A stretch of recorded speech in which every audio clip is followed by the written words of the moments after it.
오늘은 출애굽기 7장 말씀으로 모세와 아론의 원팀, 원팀은 한 팀이라는 거예요. 원, 투, 쓰리 할 때 원, 원팀이라는 그런 주제로 말씀을 좀 보겠습니다. 사람은 어느 누구도 완벽하지 않습니다. 저나 여러분이나 대통령이나 농부나 다 완벽하지 않아요. 그래서 하나님은 모든 사람에게 협력자를 붙여 주셨습니다. 창세기 보시면 잘 아시는 것처럼 아담을 지으시고 홀로 있는 것이 독처하는 것이 좋지 않아서 하와를 창조하시고 돕는 배필로 만나게 해주시죠. 지금도 이것은 계속 하나님 그렇게 일하십니다. 남편과 아내가 만나고 선생과 제자가 만나고 상사와 부하가 만나고 친구와 친구가 만나고 또 멘토와 멘티가 만나고 이런 일들은 지금도 계속 앞으로도 되어지죠. 오늘 말씀 보시면 모세와 아론이 한 팀이 되어서 하나님의 일을 합니다. 참 이상하죠? 하나님께서는 모세 한 사람에게 능력을 주셔서 일을 할 수 있어요. 그런데 이런저런 이유로 하나님은 모세와 아론을 둘을 붙여서 한 팀을 만들어서 하나님의 일을 하게 하십니다. 1절, 2절 말씀 우리 같이 읽어보십니다. 여호와께서 모세에게 이르시되 볼지어다 내가 너를 바로에게 신같이 되게 하였은즉 내 형 아론은 내 대언자가 되리니 내가 내게 명령한 바를 너는 내 형 아론에게 말하고 그는 아론에게 말하여 그에게 이스라엘 자손을 그 땅에서 내보내게 할지니라. 하나님이 일하시는 방법이 모세와 형 아론을 만나게 하셔서 둘이 한 팀이 되게 해서 일합니다. 오늘 이 말씀 보시면은 하나님이 바로에게 하나님의 말씀 뜻을 전하는데 여러 단계를 거쳐가죠. 하나님이 누구에게 맨 먼저 말씀하십니까? 모세에게 말씀하죠. 또 모세는 누구에게 말씀합니까? 형 아론에게 말을 해요. 또 그러면 아론은 바로에게 말을 합니다. 이게 세 단계가 거치는 거죠.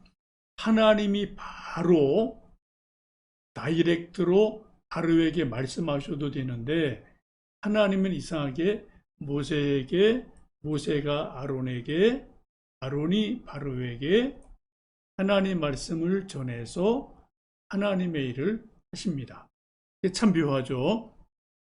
성경 대부분을 보면 하나님이 사람을 통해 일을 하셔요. 물론 어떤 경우는 하나님이 직접 혹은 천사를 통해서 기적적으로 일을 하실 때도 많지만 성경의 많은 사건과 일들을 보면은 하나님이 사람을 통해서 일을 하신다라는 것을 보게 되죠. 협력자를 붙여주신다. 그런 의미에서 두 번째 보시면 여러분에게 지금까지 인생을 살면서 가장 좋은 협력자는 누구였습니까? 옛날일 수도 있고 지금일 수도 있고 또 앞으로도 있을 수 있죠. 근데 또 협력자가 때로는 방해꾼이 되기도 하죠. 우리 인생에서 협력자를 잘 만나는 것은 정말 큰 복이에요. 복 중에 복이 좋은 협력자를 만나는 것, 이것보다 더 큰 복은 없다고 봅니다. 성경에도 보면은 좋은 협력자를 만나서 서로 윈윈한 경우가 많죠. 플러스가 된 경우도 많아요. 예수님과 12 제자는 서로 윈윈이 됐습니다. 물론 제자들이 훨씬 더 얻은 것이 받은 것이 많지만 또 예수님도 12 제자를 양육하셨기 때문에 다 맡기시고 부활 승천하실 때 홀가분하게 성령님께 의탁하고 12 제자에게 부탁하고 승천하시는 것을 볼 수 있잖아요. 서로 윈윈이 된 거죠. 플러스가 됐어요. 그리고 또 잘 아는 바울과 바나바, 서로 플러스가 된 좋은 만남이죠. 물론 중간에 마가 때문에 뭐 다투고 또 헤어지고 한 적도 있지만 크게 보면은 둘 다 윈윈이 되게 됩니다. 또 바울과 디모데도 서로 플러스가 되는 만남이었고요. 베드로와 마가도 서로 플러스가 되는 만남이고, 나중에 바울은 디모데를, 또 베드로는 마가를 믿음의 아들이다 라고 말하는 것을 볼 수 있습니다. 뭐 그 밖에 많은 사람들이 성경에 보면은 서로에게 플러스가 되는 복된 만남들이 아주 많이 있습니다. 그런데 성경에 보시면 우리가 보기에 좀 마이너스 되는 만남도 꽤 많아요. 아브라함과 롯은, 아브라함은 뭐 이제 믿음의 조상이니까 크게 주긴 없는데, 롯에게 보면 이렇게 마이너스, 뭐 자꾸 빼내가는 그런 만남으로 좀 성경에서 볼 수가 있죠. 또 다윗과 압살롬, 아버지 아들입니다. 자기가 낳은 친아들이에요. 그런데 성경을 보면 서로가 마이너스가 되는 그런 만남으로 성경은 기록을 하고 있죠. 또 신약 성경 보시면 사도 바울과 알렉산더가 나오는데, 디모데후서 3장에 알렉산더 이름이 나옵니다. 이 알렉산더는 구리 세공업자예요. 요즘으로 말하면은 금, 은, 세공업자니까 금, 은, 구리를 다루는 사람이니까 귀금속을 다루는 거죠. 그러니까 뭐 엄청 부자고 대단한 실력도 있는 그러한 사람입니다. 성경을 보시면 바울이 디모데에게 그렇게 말씀해요. 알렉산더가 나에게 많은 해를 끼쳤다. 그래서 하나님께서 이 알렉산더가 나에게 해를 끼친 것만큼 하나님이 알렉산더에게 갚아주시면 좋겠다. 참 이게 무서운 말씀이죠. 그죠? 사도 바울이 얼마나 힘들었으면, 얼마나 사도 바울을 알렉산더가 못 살게 굴었으면, 사도 바울이 웬만하면 다 수용하고 포용하고 넘어가는 분인데, 얼마나 그렇게 해코지를 했으면 그렇게 말했을까 생각됩니다. 하나님이 알렉산더가 나에게 해를 끼친 것을 하나님께서 갚아주시기를 바란다 라고 말하는 것을 볼 수 있어요. 그래서 하여튼 사람들은 어떤 경우는 서로에게 플러스가 되는 만남이 있고, 또 어떤 때는 마이너스가 되는 만남도 있고, 이 두 가지가 또 뭐 사실은 왔다 갔다 하는 것이 우리 인생이기도 하겠죠. 여러분 지금까지 쭉 인생을 살며 우리 가족뿐 아니라 뭐 세상에서 교회에서 이런저런 많은 사람을 만나는데, 우리에게 플러스가 됐던 사람, 혹은 내가 다른 사람에게 플러스가 됐던 일, 또 마이너스가 됐던 사람과 일, 뭐 이런 것을 생각을 해보시고, 우리가 서로 플러스가 되는 그러한 사람 만남이 되면 좋겠습니다. 세 번째 보시면, 그래서 예수님께서도 두 사람이 합심해서 기도하면은 이 땅에서 이루어지리라고 말씀하시면서, 두 사람이 마음과 뜻이 맞는 두 사람이 만나는 것은 정말 영적으로도 큰 복이다, 그런 말씀을 하시죠. 우리 마태복음 18장 19절 말씀 같이 읽어보십니다. 진실로 다시 너희에게 이르노니 너희 중에 두 사람이 땅에서 합심하여 무엇이든지 구하면 하늘에 계신 내 아버지께서 그들을 위하여 이루게 하시리라. 예수님 말씀이죠. 진실로 너희 중에 두 사람이 땅에서 합심해서 무엇을 구하면, 기도하면 하늘에 계신 아버지께서 이루어 주신다. 땅에서 구해요. 근데 어떻게 해요? 두 사람이 합심해서 하나 되어서 구하면 하늘 하나님께서 이루어 주신다 라고 말씀합니다. 그래, 우리가 혼자 기도하는 것도 중요하고요. 두 사람, 세 사람, 열 사람이 합심해서 기도하는 것도 그래서 아주 중요한 의미를 갖습니다. 네 번째 보시면 솔로몬도 이 합심 하나 되는 것에 대해서 아주 중요한 말씀을 하는데, 두 사람이 협력하는 것을 솔로몬은 삼겹줄, 세겹줄로 비유를 합니다. 그래 한번 전도서 4장 9절에서 12절 말씀인데 좀 같이 읽어보십니다. 두 사람이 한 사람보다 나음은 저희가 수고함으로 좋은 상을 얻을 것임이라. 혹시 그들이 넘어지면 하나가 그 동물을 붙들어 일으키려니와 홀로 있어 넘어지고 붙들어 일으킬 자가 없는 자에게는 화가 있으리라. 또 두 사람이 함께 누우면 따뜻하거니와 한 사람이면 어찌 따뜻하랴. 한 사람이면 패하겠거니와 두 사람이면 맞설 수 있나니 세겹줄은 쉽게 끊어지지 아니하느니라. 여기 세겹줄은 삼겹줄이에요. 개역 성경을 보면 이제 삼겹줄로 되어 있고, 개역 개정은 세겹줄로 되어 있고, 그렇습니다.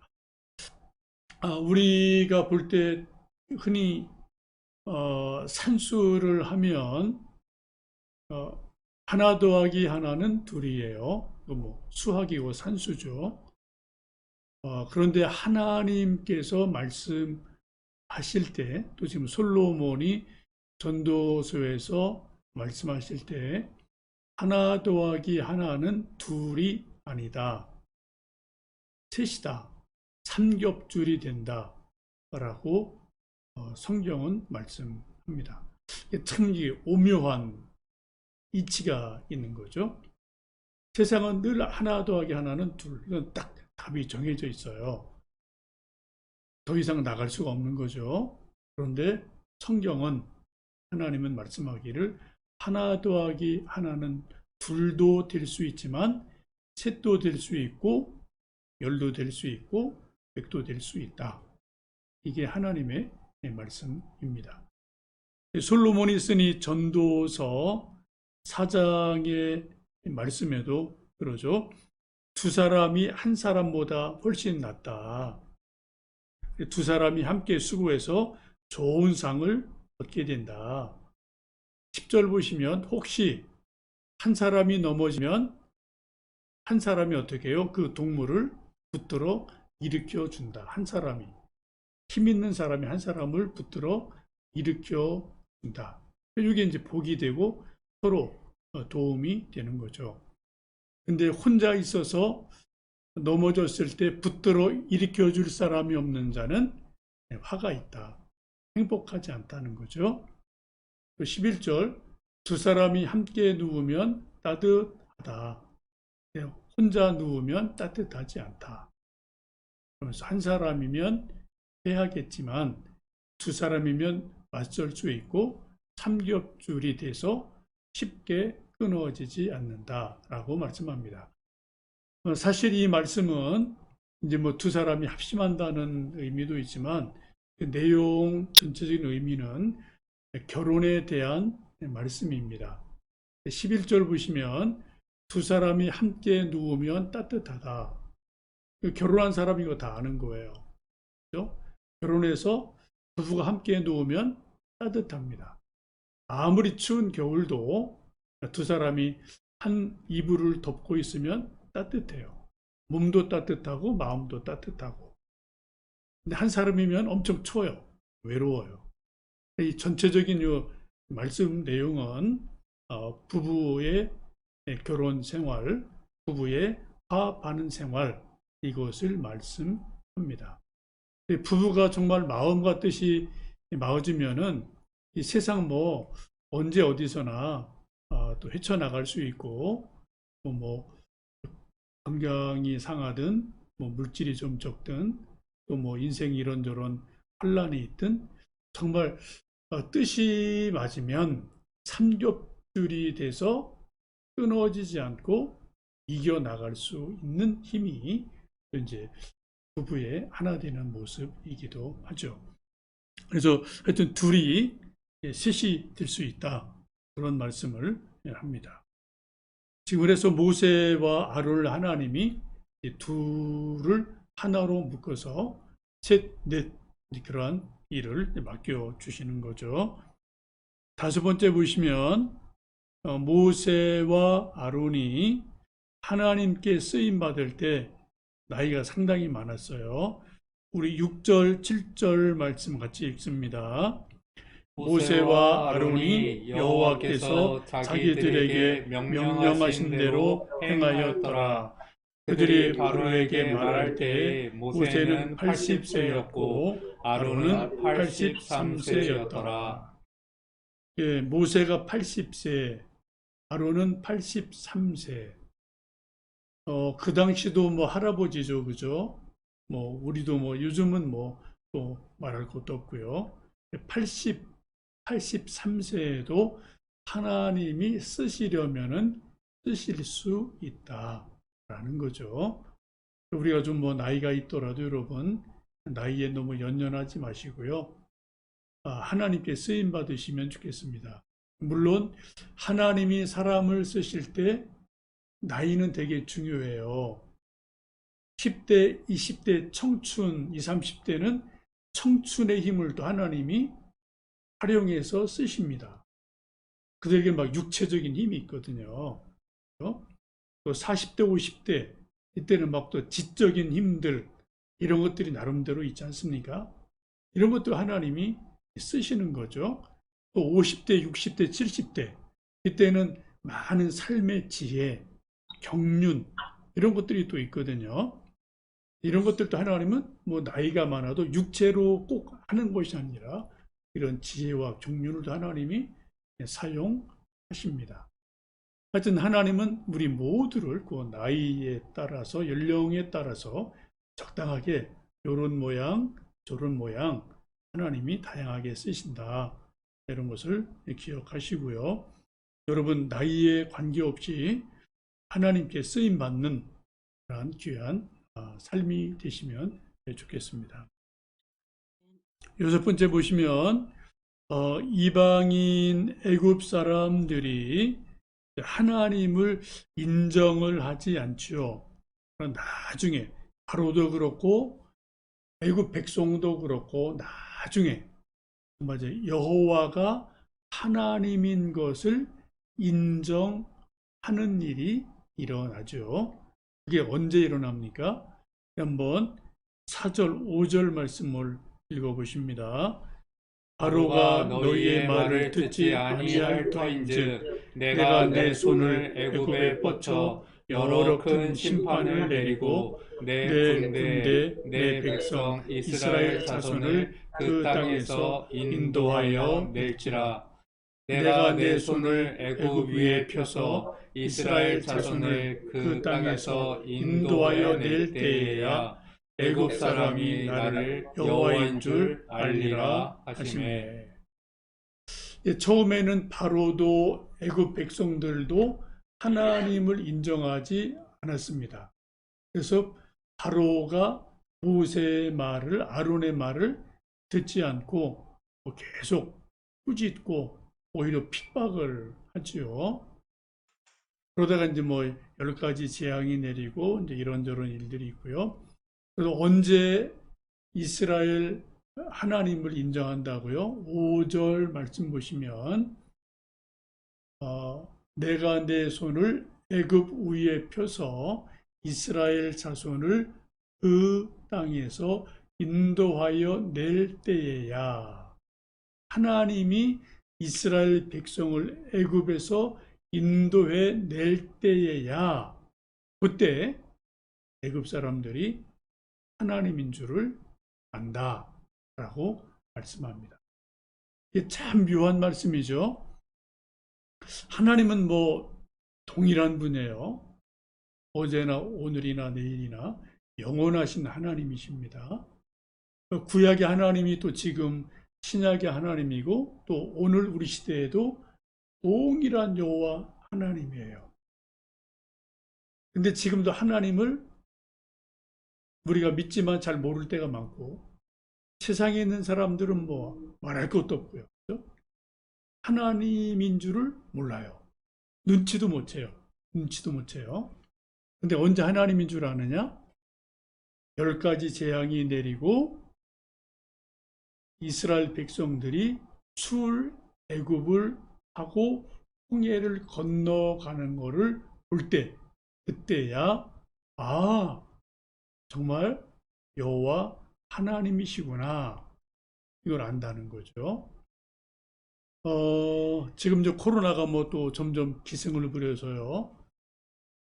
뭐 전 세계적으로 또 조금 뭐 잦아드는 듯 하다가 이제 막 폭발을 하고 우리나라도 이제 뭐 계속 기록을 깨고 있죠. 1000명, 1300, 1400 뭐 계속 기록을 깨고 이제 어려운 시대이고요. 또 뭐 거리마다 이제 퇴근하면 뭐 썰렁해지고 뭐 이런 시대가 됐는데 분명히 이 속에는 뭐 하나님의 뜻이 있죠, 그죠? 분명히 있는 거예요. 이게 우연일 수 없단 말이에요. 전 세계적으로 하루 이틀도 아니고 근 1년 반, 근 2년간. 근데 사람들이 우리 믿는 이들도 이거 뭐 왜 이래? 이 대충 이렇게 지나가잖아요. 우리가 그죠? 이게 하나님이 뭔가 분명하게 사인을 이 세상을 향해서 사인을 분명하게 보내시는 거다 이건. 이거 알긴 알아요. 근데 희미하거든요. 여러분 뭐 아시지만 우리나라 이제 폭염 그래도 뭐 31도, 32도, 3도 그래도 뭐 에어컨 키면은 견딜 만한데 뉴스 보셔서 아시지만 저쪽 캐나다, 미국, 중남미, 유럽 일부 지역 50도까지 올라가잖아요. 그냥 날씨가. 저도 한 2주 전에 텔레비전 봤는데 캐나다에 있는 어떤 마을이 거기 한 50도가 넘으니까 자연 발화가 된 거예요. 그냥 저절로 불이 일어났어요. 하도 뜨거우니까. 동네가 그냥 다 타버렸잖아요. 여러분 뉴스에서 보셨을 겁니다. 이게 우연일까? 이게 우연일까? 이건 우연은 아니란 말이에요. 이게 뭔가가 있는 거죠. 그죠? 우리가 좀 영적으로 깨어 있어서 하나님이 이 지구를 향해 우리 인류를 향해 지금 뭔가 계속 뭔가 사인을 보내시는 건 분명한데 많은 사람들, 우리 믿는 이들조차 여호와인 줄을 알지 못하는 일이 우리 속에 많지 않나 그런 생각이 듭니다. 하여튼 우리가 좀 열심히 기도하고 깨어서 하나님의 때, 하나님의 타이밍, 또 하나님의 손길, 하나님의 일하심 이런 것들 좀 우리가 좀 눈치채고 영적으로 각성하는 그러한 시대가 되면 좋겠습니다. 7번째 보시면 사람들은 왜 정말 전능하신 하나님, 진짜 천지창조 하나님이신데 그 하나님이 살아계시는데 왜 하나님의 말씀을 잘 알아듣지를 못할까? 이건 우리도 포함이 돼요. 불신자들은 말할 것도 없고 우리 믿는 이들도 하나님 말씀을 잘 알아듣지 못할 때가 참 많죠. 여러 가지 있는데 4가지를 볼 수 있습니다. 첫 번째는 우리 사람들이 마음이 상하고 인생이 너무 힘들면 하나님 말씀을 들을 여유가 없어지는 것 같아요. 우리 지금 읽었던 게 7장 말씀인데 출애굽기 6장 말씀 9절 같이 읽어보십니다. 모세가 이와 같이 이스라엘 자손에게 전하나 그들이 마음의 상함과 가혹한 노역으로 말미암아 모세의 말을 듣지 아니하였더라. 여기 지금 주인공이 누굽니까? 이스라엘 자손들이에요. 애굽인이 아니에요. 이스라엘 백성들에게 모세가 분명하게 하나님이 너희를 애굽에서 인도해 내실 거다. 말을 여러 번 하죠. 또 바로 만나서 이제 또 뭐 그 말했다가 오히려 강제 노동이 더 심해지죠. 지푸라기 안 주고 니들 더 열심히 해 이것들을 꿰버리는구나 해서 뭐 엄청나게 매맞고 강제 노동에 더 시달리잖아요. 이런 일이 쭉 진행이 되니까 이스라엘 백성들도 어때요? 마음이 상했어요. 그리고 너무 일이 힘들어요. 강제 노동이 너무 힘들어요. 정말 뭐 헉헉거리고 숨 쉴 틈도 없고 뭐 옛날 북한식으로 말하면 천리마 운동인가요? 뭐 1000번 하고 뭐 허리 한번 펴고 뭐 이런 식으로. 그러니까 이거 뭐 다른 생각을 할 여유 자체가 없는 그런 상황이 되면 하나님 말씀이 안 들리는 것 같아요. 인생이 너무 힘들면. 물론 또 그럴 때 역설적으로 자기가 다 깨지고 자기 완전한 무능함을 알기 때문에 하나님 말씀을 쉽게 받는 경우도 있지만 또 한편으로는 인생이 너무 힘들면 하나님 말씀이 안 들리는 때도 있구나. 우리가 좀 이 말씀에서 볼 수가 있죠. 또 두 번째는 이 마음이 완악하면은 하나님 말씀이 안 들립니다. 출애굽기 17장 13절 읽습니다. 그러나 바로의 마음이 완악하여 그들의 말을 듣지 아니하니 여호와의 말씀과 같더라. 또 7장 3절이요. 내가 바로의 마음을 완악하게 하고 내 표징과 내 이적을 애굽 땅에서 많이 행할 것이나. 예, 하나님께서 바로의 마음을 완악하게 하셨다고 그래요. 성경은. 바로 자체가 완악한 사람이죠. 황제니까 절대 권력자니까 완악하고 교만한데 거기다 더 그냥 하나님 완악하게 만드셨죠. 어쨌든 바로의 마음이 완악하니까 모세가 무슨 말을 해도 아론이 무슨 말을 해도 또 무슨 기적을 베풀어도 하나도 씨가 안 먹히는 거죠. 마음이 완악하면은. 여러분 완악하다는 요 표현이 참 우리가 잘 안 쓰는 성경적인 단어죠. 완악하다. 쉽게 말씀드리면 완악하다는 거는 돌덩이 같이 딱딱하다. 그거예요. 그죠? 완악하다. 완고하고 악하다. 돌멩이 같이 딱딱하다. 여러분 간이 돌덩이 같이 굳으면은 우리가 그것을 간경화다 라고 그러죠. 경화, 굳은 거예요. 그럼 이제 죽는 거예요. 간 기능이 안 되니까. 사람 마음도 돌덩이처럼 딱딱하게 굳어지면, 완악해지면 그 사람은 죽은 겁니다. 사람 말도 안 들어요. 누구 말도 안 들리죠. 뭐 부모의 말이나 친구 말이나 뭐 심지어는 자기 상급자 말도 안 들려요. 그러니까 하나님 말씀도 안 들려요. 그러니까 이건 뭐 다른 말을 안 들으면 이건 뭐 죽을 수밖에 없는 거죠. 바로 가지 그런 상황입니다. 완악하다. 참 우리가 조심해야 될 마음이죠. 또 세 번째는 교만하면 또 하나님 말씀이 안 들리는, 사람 말도 안 들리죠. 시편 40편 4절 말씀 읽습니다. 여호와를 의지하고 교만한 자와 거짓에 치우치는 자를 돌아보지 아니하는 자는 복이 있도다. 하나님이 말씀하기를 복 있는 자가 누구냐? 그걸 반대로 이제 말씀하는 거예요.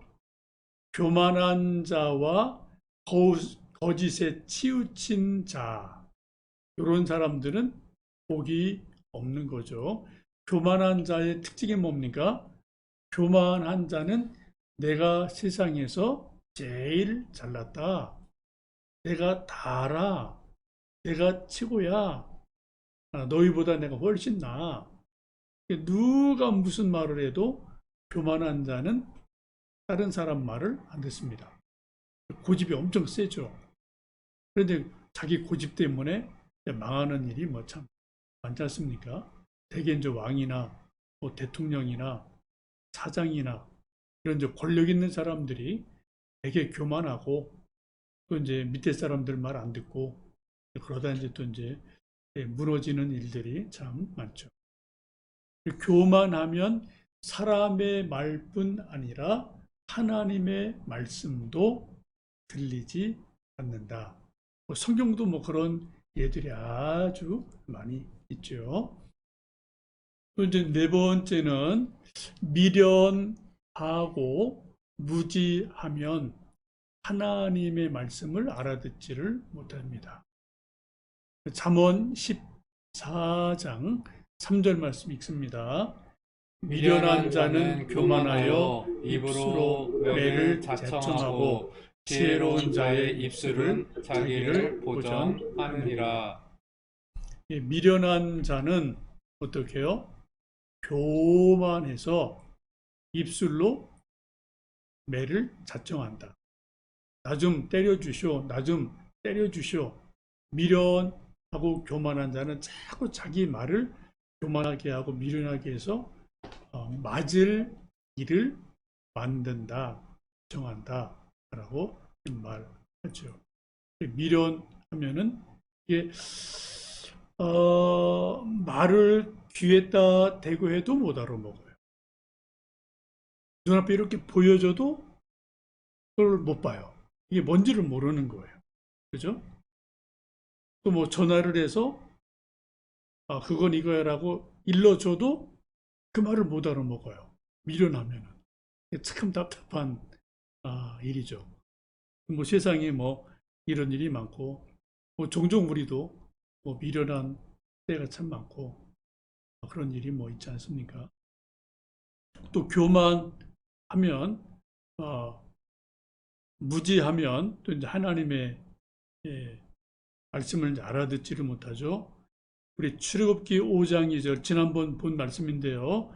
함께 읽습니다.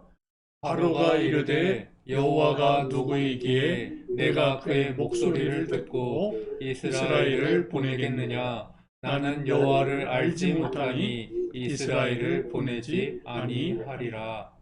예, 나는 여기 바로예요. 나는 여호와를 알지 못한다. 나 여호와 하나님 몰라. 하나님 뭐야? 누구야?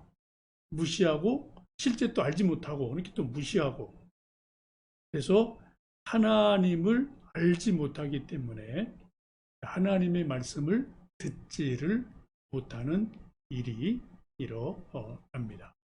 여러분 정말 이 세상에 누구든지 믿는 사람이나 믿지 않는 사람이나 정말 하나님이 누구신지를 조금이라도 정말 정확하게 알면은 하나님 말씀을 안 들을 자가 누가 있겠습니까? 그죠?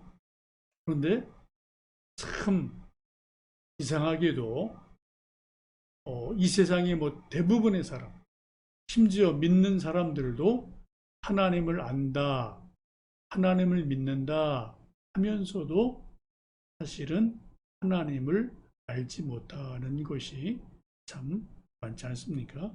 그러니까 들리지 않는 일이 일어납니다. 좀 마지막 8번째 보시면 그래서 우리는 여호와 하나님이 누구신지 힘써 알도록 성경을 보고 기도해야 되죠. 또 하나님의 은혜가 우리 심령에 임하도록 마음밭이 옥토가 되도록 늘 기도해야만 합니다. 우리 호세아 6장 3절 말씀 같이 읽습니다. 그러므로 우리가 여호와를 알자 힘써 여호와를 알자 그의 나타나심은 새벽빛같이 어김없나니 비와 같이 땅을 적시는 늦은 비와 같이 우리에게 임하시리라 하니라. 아멘. 그래서 호세아가 그 당시 이스라엘 백성들에게 가장 부족한 게 뭐냐? 호세아 선지자가 볼 때 그 당시에 이스라엘 백성의 가장 시급한 것, 없는 것, 그게 뭐냐? 여호와를 아는 지식이 없었다. 하나님을 정말 모른다. 그래서 우리가 하나님을 알자. 어떻게 해요? 힘써 여호와를 알자. 라고 강조하면서 하나님을 알면 새벽빛 같이 또 이른 비 같이 늦은 비 같이 우리에게 하나님의 은혜가 임할 것이다. 라고 강조를 합니다. 여러분 무더위가 점점 심해지고요. 또 코로나 기승도 심해지고 또 세계 이곳저곳에 50도가 넘는 일들이 정말 여기저기 일어나고 지구 온난화가 이게 보통 일이 아니죠. 뭔가 하나님이 인류에게 우리에게 뭔가 사인을 주시는 것은 분명한데 우리가 둔하고 우리가 또 세상살이에 급급하고 또 이런저런 것 때문에 하나님을 알지 못한 일이 참 많은 것 같아요. 이 시간 우리 이 말씀을 좀 생각하면서 하나님을 좀 더 잘 알도록 저에게 하나님을 잘 아는 지혜를 주십시오. 성경을 간절히 읽는 마음을 주십시오. 기도할 때 영의 눈이 열리게 해 주십시오. 우리 아들, 딸, 우리 성도들 정말 이런 영의 눈이 열리고 하나님의 은혜로 살게 해 주십시오. 이렇게 찬송하고 기도하겠습니다. 찬송은 453장 예수도 알기 원하네 크고도 넓은 은혜와 후렴에 내 평생의 소원 내 평생의 소원 계속해 주신 사랑을 간절히 알기 원하네. 찬송 부르고 하나님 아는 지혜를 지식을 은혜를 좀 우리에게 말씀과 성령님의 은혜로 좀 가득 부어 주십시오. 함께 기도합니다.